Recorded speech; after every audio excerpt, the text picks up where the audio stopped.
Update, brought to you by Simcox Advocates, advising businesses and families since 1949. Visit simcox.com or call 690 300. Manx Radio's Update with Andy Wint.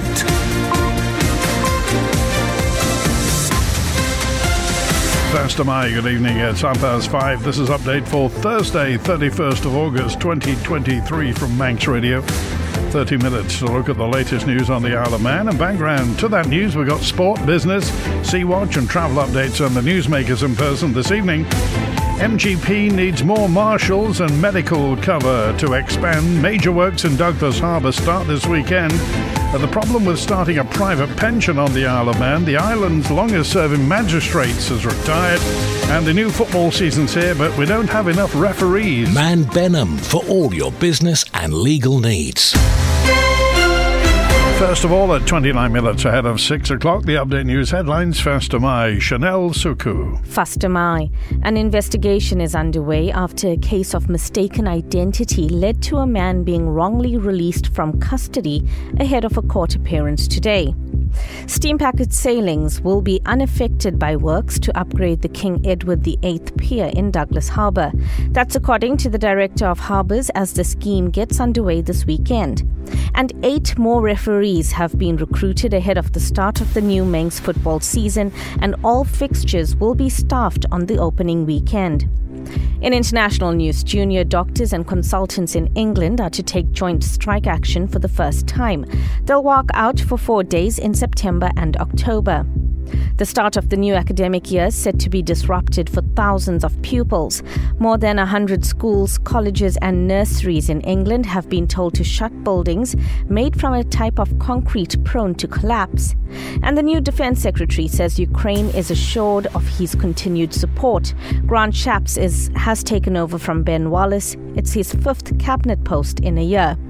Those were your headlines. News at 6. Man Benham. Contact us by phone, video call, email or face-to-face. We're happy to connect with you. Manx Radio Weather with Manx Glass and Glazing. Coromaya, thank you. Chanel from the Ronaldsway Met Office. There's a local strong wind warning in operation for the North Irish Sea. State of sea is slight, occasionally moderate. And this evening, cloudy with hill fog and patchy rain after dark in a moderate to fresh east-southeasterly. Overnight minimum is 12 degrees, and for Chehenya, cloudy and wet to start with. It will dry up in a light southeasterly by early afternoon. Then bright spells, a fine end to the day, daylight maximum 18. Dry through the night into Saturday, down to 14. And for Jasan, cloudy and dry with sunny intervals and a light to moderate east wind up to 19 Celsius. Tide's on the way out, low water at 16 minutes before 7 tonight, sunset 13 minutes past 8. The late high tide at 14 minutes before 1 a.m, sunrise 25 past 6 tomorrow morning, and the morning low tide at 12 minutes past 7. Visit the Manx Glass and Glazing website and see a range of products from windows to doors, mirrors to splashbacks. manxglass.com. The Manx Grand Prix would need more guaranteed marshal and medical cover if it's going to expand to a longer format again in the future. According to the Manx Motorcycle Club John McBride, who's responded to criticism from some areas that this year's condensed 9-day schedule wasn't enough. The TT is easier to attract some of these people, whereas the Manx, unfortunately, plays second fiddle, mainly because it's essentially an amateur event. What we've got to try and do is build the event up to be as big as a TT or as close to the TT as we possibly can. Now, how that'll play out, with some of the negative comments going around, because people do read Facebook for guidance, and if there's a lot of negative comments going around, it'll probably put some people off. It tends to be a self-fulfilling prophecy, doesn't it? I've spoken to Alan Brew quite a lot over the Manx Grand Prix, and we've come up with a lot of suggestions, but we don't seem to have an answer to the manning levels. I think that's got to be sorted out before anything. We'd like to see perhaps an extra day's racing, but that can't happen until we can be assured that we have the staff to cover it. It's not just marshalling. You've got the control tower staff. They've got jobs to do. Our race office staff. Everybody connected with the event is working in some area, and they need to book it into their holidays. The event relies heavily on volunteers. And you could say, well, we should pay marshals and pay medics, but if we did that, the whole thing becomes untenable. We'll be talking with the Marshals Association and Motorsport Medical Services, etc., in the next few weeks to see if things can be improved. I can't say it's likely. I can't make promises, but we'll be aiming for that. That's what we want. It's just a question of being able to provide that. The whole emphasis is on safety. As far as the Manx Motorcycle Club's concerned, it is returning in 2024. We're starting to plan the 2024 event now. I hope everybody can get behind the current format, because that's the only way that we're going to actually increase the duration of the event. The Isle of Man's longest-serving magistrate has retired after almost 30 years of service. Carol Madrell sat on the bench for the final time this morning. Here's Sean Cowper. Tributes were paid to Mrs Madrell's service ahead of today's magistrates' proceedings, with magistrates past and present gathering in the courtroom. Advocates, the clerk to the magistrates, and those who served with her on the bench praised her work over the last 29 years. Mrs Madrell was described as a calm, considered lady in her deliberations, as well as a role model and a mentor. Advocates said they were very grateful for her work as a magistrate, stating she always dealt with matters with integrity and without rushing to a decision. Addressing the court, Mrs Madrell said she'd never imagined herself chairing the magistrates when she first became a magistrate, let alone being the longest-serving member. She added that she'd met and worked with some incredibly passionate people in her 29 years in the role, thanking all magistrates past and present that she's worked alongside. The Isle of Man in 30 minutes. Update on Manx Radio with Andy Wint. Faster, my good evening. Thanks for dropping by this Thursday evening, last day of August 2023, at 23 minutes now before 6. A Tynwald committee's calling for evidence as it looks into the Charities Registration and Regulation Act 2019. More on that from Rhiann Evans. The Charities Registration and Regulation Act 2019 came fully into operation in April 2020, and this Tynwald committee is looking to examine the extent to which this act has achieved its intended purposes. Some of these were to update the meaning of charity to bring it in line with the definition of the UK Charities Act 2006, to provide for a modern register of charities carrying out activities within the island, to ensure that charities have constitutional documents which are fit for purpose, and to ensure the more effective regulation of charities by increasing reporting requirements and ensuring accountability within the island. The committee is welcoming written submissions from anyone who would like to comment on any or all of these purposes, and is particularly interested in hearing from those of you with direct experience of dealing with the new system. Submissions need to be sent in by Friday the 13th of October. Details on how to do so can be found on the story at manxradio.com. The Manx football season begins this weekend, and over the summer, one big issue for the Isle of Man FA has been looking to address the worrying lack of referees. So ahead of the campaign, the new campaign this Saturday, how are numbers looking now for officials? Isle of Man Referee Development Officers Paul Hodgkinson. We've had a number of courses run over the summer, totalling 8 new referees for the season, 6 seniors, and then we've also got 2 juniors, so they'll be obviously refereeing on Sundays on those leagues, hopefully then progressing on to the Saturdays. In total, we've now got 36 registered, which from the situation we was in not so long ago is fantastic, and obviously we're heading in the right direction. Obviously the season starts on Saturday, all games are covered. There's always, life's going to happen, there'll be situations people have to drop out for a number of reasons. As it stands, we're okay. I know from speaking to people within the game on the island, there's an appetite for auxiliary referees, which is fantastic, because again, that's another pathway potentially to gaining a fully qualified referee. Once you're qualified, if you do one weekend a month, we'll totally work around you in that, because we understand everybody's different. Everybody has work commitments, family commitments, holidays. But I'd say just give it a go. 8 new qualified referees. The ages of those referees is promising from my perspective. They're really good ages in the fact that there's longevity in that. Hopefully, long term, we can get back to how we used to be on the island, in the fact that the Premier League will have a referee and 2 assistants on the games. It gives everybody a chance to act as an assistant, because currently it's usually cup finals where that happens. And again, it's another skill to your refereeing career as well. Sea Watch with the Isle of Man Steam Packet Company. The motor vessel Manxman departed Heysham at 23 minutes past 3. She'll be into Douglas in about 50 odd minutes' time, arriving onto the link span before 7 o'clock tonight. Tonight's 8:15 departure, Ben McCree 8:15 departure, has been delayed for half an hour. Estimated time of departure will be 8:45. You're asked to check in no later than 8 tonight. So it should arrive in Heysham probably just after midnight, first thing tomorrow morning. And the departure 2:15 from Heysham back to Douglas at 6 tomorrow morning. The fastcraft Manannan left Douglas at 19 minutes past 4. She'll be in Liverpool in about an hour's time, again on the link span shortly before 7 o'clock. Leaving Liverpool at 8:30, back to Douglas at 11:15 tonight. Tomorrow morning's departures: the fastcraft Manannan departs Douglas at 7:15 for Liverpool, and the motor vessel Manxman heads for Heysham at 8:45. Like the Steam Packet on Facebook for the latest sailing information.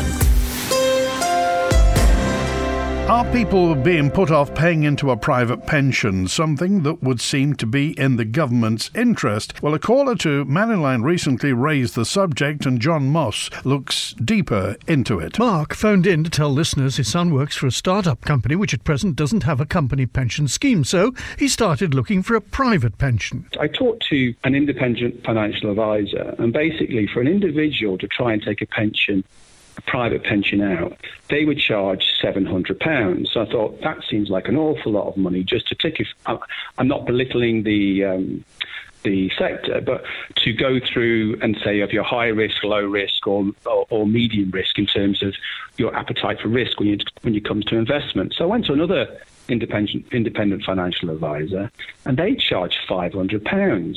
Both of them were offering Aviva, which seems to be one of the only pension providers that, if you're an Isle of Man resident, you can access. So I went onto the Aviva website, and if in the UK and you're an individual, going through the website, you seem to be able to apply directly to Aviva.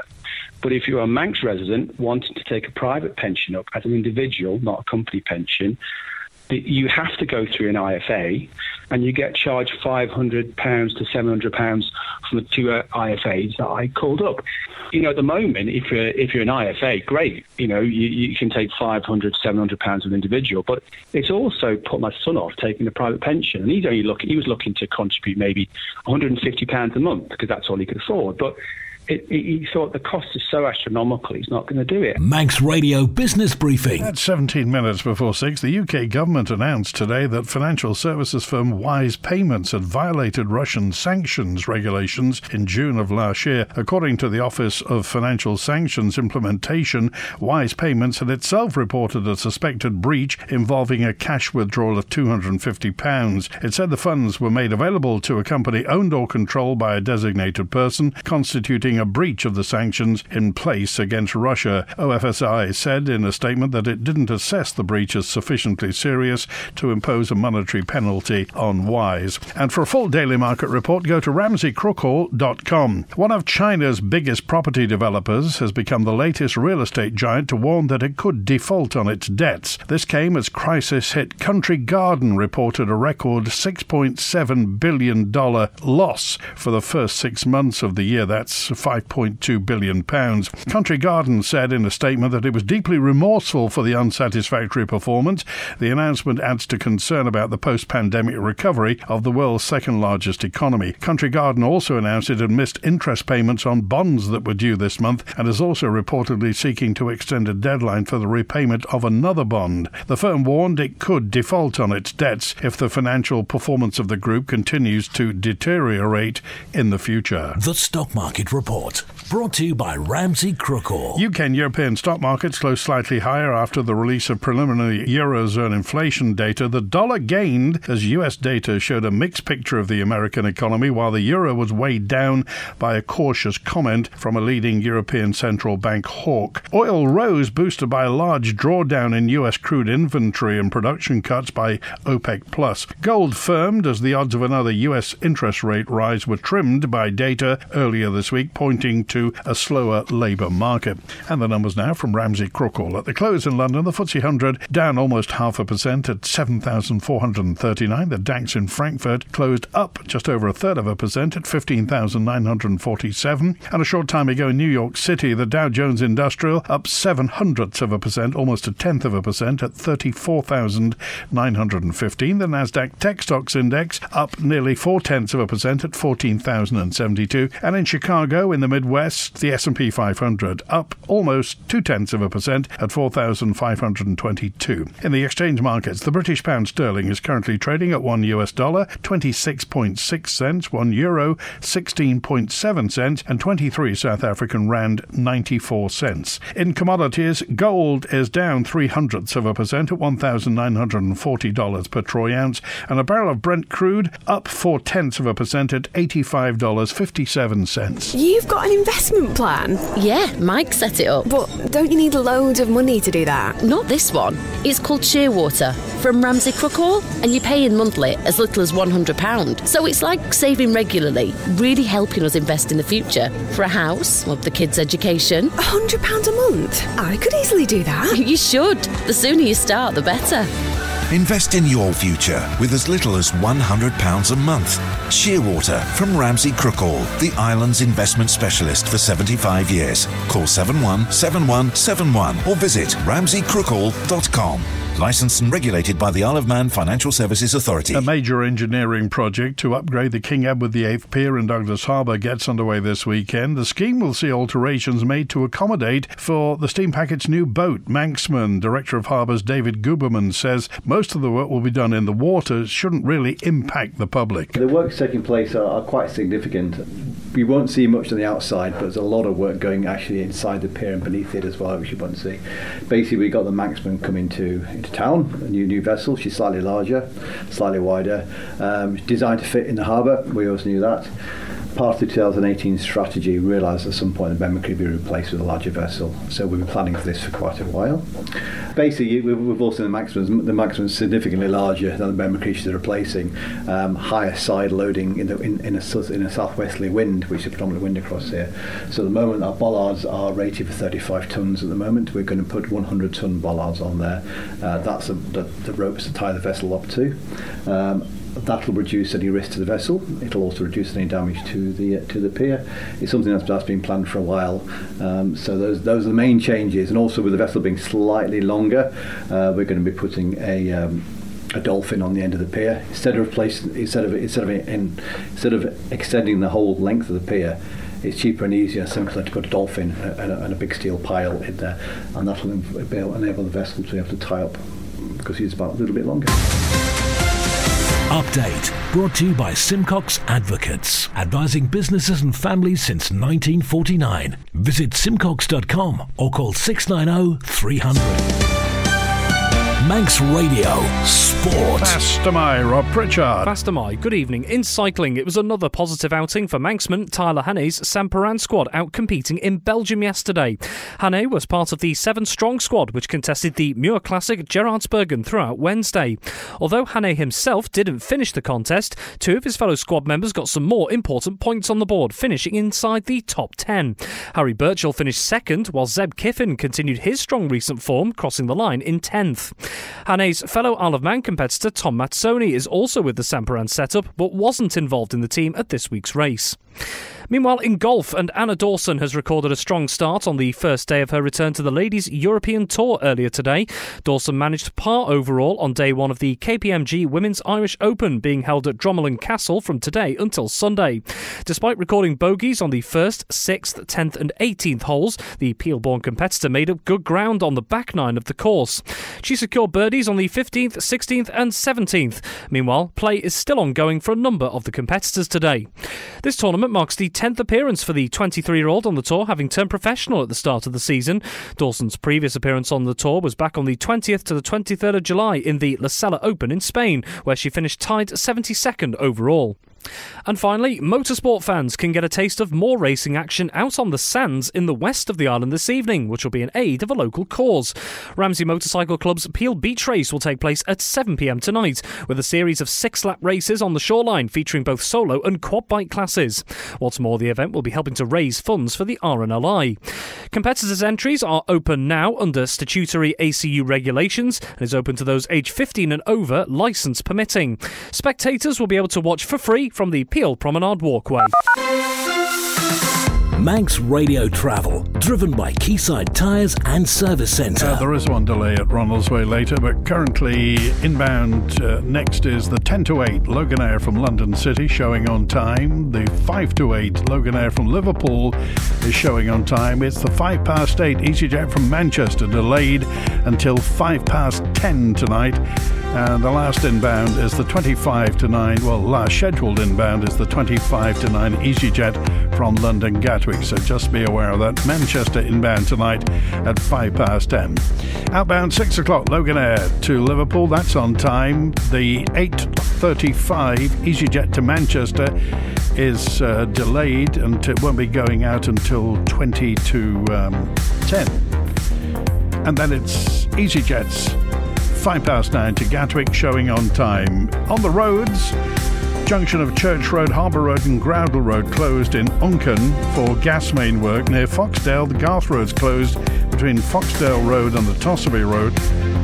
In Peel, East Quays closed between the House of Manannan and the road bridge for work on the road and pavements. In Douglas, temporary lights back on Victoria Road at the Falconcliffe Terrace junction for water main work. Falconcliffe Terrace is closed for this work. Hillside Avenue in Douglas is closed for adjacent office window replacement. That's closed until the 12th of June next year. And remember, for your guidance and information, there's a current comprehensive summary of all travel news on the Isle of Man for trains and boats and planes and buses and roadworks, manxradio.com, and also via the community tab you see a page of links to 15 webcams across the Isle of Man. H&HMotorcycles.im for all your motorcycle requirements. Southgate Industrial Estate, opposite Quayside Tyres. Call 665646. Today has marked International Overdose Awareness Day, and we've been hearing about the positive impact of Naxalone. It's a medication which temporarily reverses the effect of an opioid overdose, and it's said to have helped save 35 lives. 35 lives on the Isle of Man in the past 4 years. Here's the chief exec of the Manx addiction charity Motivate, Tia Ozenturk. What we've been trying to do is to get that message out there, really, that, overdose can be reversed with this medication called naloxone, and we have kits here at Motivate as well as the drug and alcohol team, and anybody who's worried as well about somebody else can come and get training here. It only takes like 10-15 minutes and understand how you can use these. It's a nasal spray essentially. Naloxone as a medication can reverse the effects of an opioid overdose very quickly, very rapidly, and can save lives. So we're trying to get as many kits out there as possible to the people that need them and to their families as well. And you can come along to Motivate and have this training. We're operating a drop-in every Tuesday afternoon starting in September, and you can come along and have that training. It's confidential, it's free, and you can walk away with a kit and you can help save somebody's life. Have we seen the positive impact of this programme on the island already? Absolutely. I mean, this training is being rolled out everywhere now thanks to this initiative. The emergency services, people that are concerned about somebody else, users themselves, these kits now are widely available, and it's going to make a real difference to drug-related deaths without a shadow of a doubt. In Scotland, they've been rolling out naloxone throughout the community, and are known as one of the areas where there was the greatest amount of drug-related deaths, in the United Kingdom. And they are seeing a reduction now in drug-related deaths, and we want to be like that as well. We want to be, a nation that we can say that we're doing all that we can to prevent overdose from opiates.